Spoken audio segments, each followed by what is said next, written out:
Okay, so I have ADHD and I have probably tried every planner that exists on the face of the planet. Or at least sometimes it feels like that. When it comes to trying to get organized, trying to execute each and every day and each and every week in my business and in my family life, in the community and all the things that we're a part of in our church and all of that, um, it's hard, and I've tried the Monk Manual, I've tried the Full Focus Planner, I've tried just a blank kinda, like, plan your day type journal that you can buy at, any old store like Walmart or Target or something like that.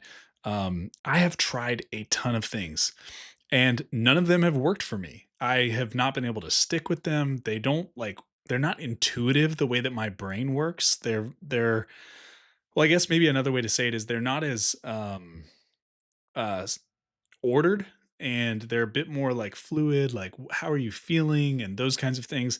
And that's just not the way I work. I need clear boundaries and lines, and I need something to really guide me through a very simple process that is repeatable so that I can stack wins and actually see meaningful things happen in my life. And so there's three things I'm going to share with you today that I'm using. One of them is the journal that I have found that works better than any other journal, and I've been learning about it for a while from other creators that are similar to me with ADHD and struggling to execute and follow through on things really consistently. And then a book that I'm going to recommend that is a great pairing with the journal, and then a resource that our family uses every single year for planning and execution and all that. That you guys can use for your family if you're a father and you're like, yeah, this is exactly the problem that I have. I would love clarity. I would love to kind of buckle down and be able to do more this year than I did in past years. So let's start with the planner. The planner is what is called the full focus, or excuse me, not full focus. That's the one I hate. This one's Finisher's Secrets. It's got the lightning bolt on the front. You can go to finishersecrets.com, I think, or there's a link in the description below. What I love about this is it takes a tried and true method and it just makes it incredibly simple. So you are going to map out your goals for the quarter, and you're going to have one or two goals. You're not going to have more than that. It's about focus. So you'll have these outcome goals with all of the details about what's going in them. This was for me releasing my book that I released last quarter, or I guess, yeah, last quarter now that it's January.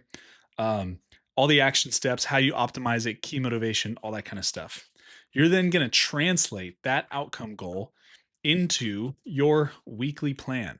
And your weekly plan is going to look like that, and you're going to have your big rock for the week. This is your one priority for the week, and that is always connected to the goal that you're chasing after. And then you've got a bunch of secondary tasks that you can do in there as well. And I'll talk to you about how that translates to each day here in just a moment.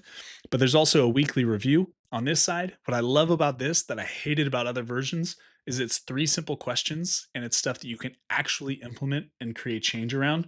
First question is what worked? What actually helped you move towards your goal? That's a very specific question. It's not like what went well in your week and all this stuff. It's like, no, what's the things that worked that actually helped you get towards your goal?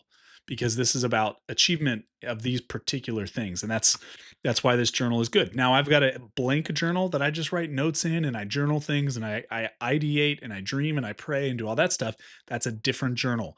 This is specifically for that one or two goals each quarter. What didn't work? So, what worked? What didn't work? And then, what's one thing that you're going to improve next week to help you actually get better at moving towards that particular goal? Then you just clean up your tasks and you mark that you migrated things from last week to the next week if you need to, and you update the actual goals with your progress on the other page. So it walks you through this. It takes 5 minutes to do my weekly review, and then I plan the next week. Now, in any given day, you're going to see very basic stuff. I don't use the whole journal because I don't need it. So if you're like me, don't feel a pressure to use the whole journal. So I've got my day here. It's planned out. This was a Thursday. I had my primary task, which was aligned with my YouTube strategy for the quarter, and it was to keyword, thumbnail, and post my video, and that's it. Secondary tasks had to do with my book cover, and I'm making sure that I'm getting meaningful traction on the two goals that I had for the quarter, which was YouTube and releasing my book. And I have gotten more done in the last 10 weeks using this journal than I've probably done in the last 6 months. It's been incredible. Super basic, very simple, but if you follow the strategy and you do it to a T, even though it's basic, and you actually choose one meaningful thing each day and one big rock each week that all are pushing towards that goal. That doesn't mean you don't have other tasks or other things you're doing, but it's all pushing towards that goal. That is what is most important. Now, the book that I recommend that goes along with this, actually, I want to tell you guys about our thing first because I think it's more relevant to what we're doing here. So, I've created a resource. This is our printed version. My wife and I have actually been going through this for our year because it's the beginning of January. We do it at the beginning of every January, and this is an annual vision planning and execution guide. This is going to help a family catch a vision for 30 years, 3 years, 1 year, and actually distill that down into the key goals that you need to chase after for your household. Those could be in business, those could be in your community, that could be in like us, we're fixing up a fixer upper house so that we can be ready to sell it in a couple of years, hopefully, and move on to some more property. So, this is going to help you map all of that out, but it's going to first start with what is your family calling, what is your mission, what is your purpose for impact in the world, and it's going to connect all that you do to that because otherwise, what's the point? If you're not doing what God has designed you to do, and you're not moving towards who you're called to be, then you are running a fool's errand. So. If you want this, it's free. You can grab a copy via the link in the description. Now, lastly, is the book. This book has been a game changer. It's called The 12-Week Year. Get more done in 12 weeks than others do in 12 months. And this is actually is so similar and so aligned with the journal. So I started using the journal first and then I read the book after and I was like, "Whoa, this is awesome." And this is so similar to this. And I was like, "This is nuts." I recreated this household guide and I put it out in the world. And then within like a week, I picked up this book, started reading it, and I was like, man, this guy, has got it done.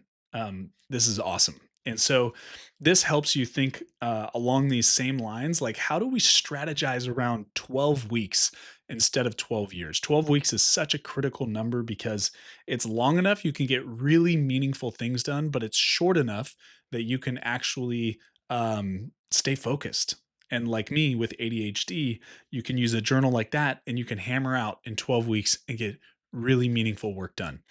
So, if you want to know more about the household rule, I have a video that I did on that recently that is a bit more of a deep dive, but you can also just grab it below in the link and take a look at it yourself. Absolutely free. You can see that video here.